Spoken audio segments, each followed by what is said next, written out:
इस वीडियो में हम पढ़ेंगे कोशिका चक्र और कोशिका चक्र की प्रावस्थाएं।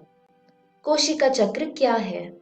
कोशिका विभाजन सभी जीवों के लिए एक अत्यंत महत्वपूर्ण प्रक्रिया है। एक कोशिका विभाजन के दौरान डीएनए प्रतिकृति व कोशिका वृद्धि होती है। ये सभी प्रक्रियाएं जैसे कोशिका विभाजन, डीएनए प्रतिकृति और कोशिका वृद्धि एक दूसरे के साथ समायोजित होकर इस प्रकार संपन्न होती है कि कोशिका विभाजन सही होता है व संतति कोशिकाओं में इनकी पैतृक कोशिकाओं वाला जीनोम होता है। घटनाओं का यह अनुक्रम जिसमें कोशिका अपने जीनोम का द्विगुण व अन्य संघटकों का संश्लेषण और तत्पश्चात विभाजित होकर दो नई संतति कोशिकाओं का निर्माण करती है, इसे कोशिका चक्र कहते हैं। यद्यपि कोशिका वृद्धि एक सतत प्रक्रिया है जिसमें डीएनए का संश्लेषण कोशिका चक्र की किसी एक विशिष्ट अवस्था में होती है। कोशिका विभाजन के दौरान प्रतिकृति गुणसूत्र यानी डीएनए जटिल घटनाक्रम के द्वारा संतति केंद्रों में वितरित हो जाता है। ये सारी घटनाएं आनुवांशिक नियंत्रण के अंतर्गत होती है। कोशिका चक्र की प्रावस्थाएं। एक प्ररूपी यानी यूकेरियोटिक चक्र का उदाहरण मनुष्य की कोशिका के संवर्धन में होता है, जो लगभग प्रत्येक 24 घंटे में विभाजित होती है। यद्यपि कोशिका चक्र का ये अवधि एक जीव से दूसरे जीव एवं कोशिका से दूसरी कोशिका प्रारूप के लिए बदल दी जा सकती है। उदाहरणार्थ, ईस्ट के कोशिका चक्र के पूर्ण होने में लगभग 90 मिनट लगते हैं। कोशिका चक्र की दो मूल प्रावस्थाएं होती है। अंतरावस्था। अंतरावस्था दो क्रमिक एम प्रावस्थाओं के बीच प्रावस्था को व्यक्त करता है।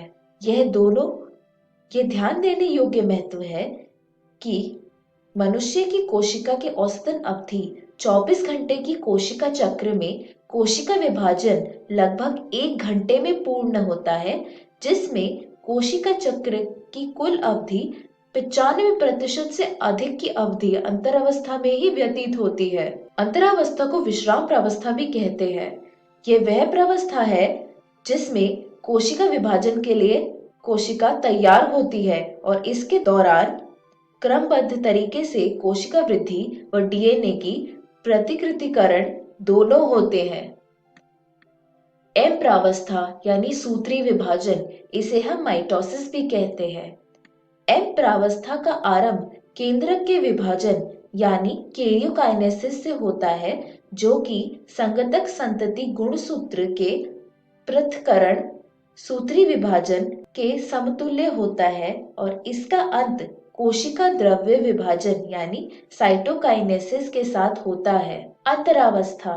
अंतरावस्था को 3 प्रावस्थाओं में विभाजित किया गया है: G1 फेज, S फेज और G2 फेज। G1 फेज समसूत्री विभाजन एवं डीएनए प्रतिकृतिकरण के बीच अंतराल को प्रदर्शित करता है। जीवन प्रावस्था में कोशिका उपापचयी रूप से सक्रिय होने लगती है एवं लगातार वृद्धि करती है, परंतु इसमें डीएनए प्रतिकृति नहीं होती। एस फेज में डीएनए का निर्माण एवं इसकी प्रतिकृति होती है। इस दौरान डीएनए की मात्रा दोगुनी हो जाती है।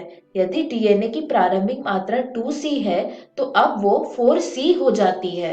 G2 प्रावस्था के दौरान प्रोटीन का निर्माण होता है। अब एक बहुत महत्वपूर्ण बात बताना चाहूंगी कि कुछ कोशिकाएं विभाजित नहीं होती है। ये जीवन अवस्था से निकलकर निष्क्रिय अवस्था में पहुंचती है, जिसे कोशिका चक्र की शांत अवस्था यानी G0 फेज कहते हैं।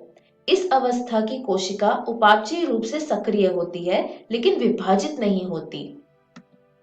एम प्रावस्था। सूत्री विभाजन को 4 अवस्थाओं में विभाजित किया गया है: पूर्वावस्था यानी प्रोफेज, मध्यावस्था यानी मेटाफेज, पश्चावस्था यानी एनाफेज, अंत्यावस्था यानी टीलोफेज।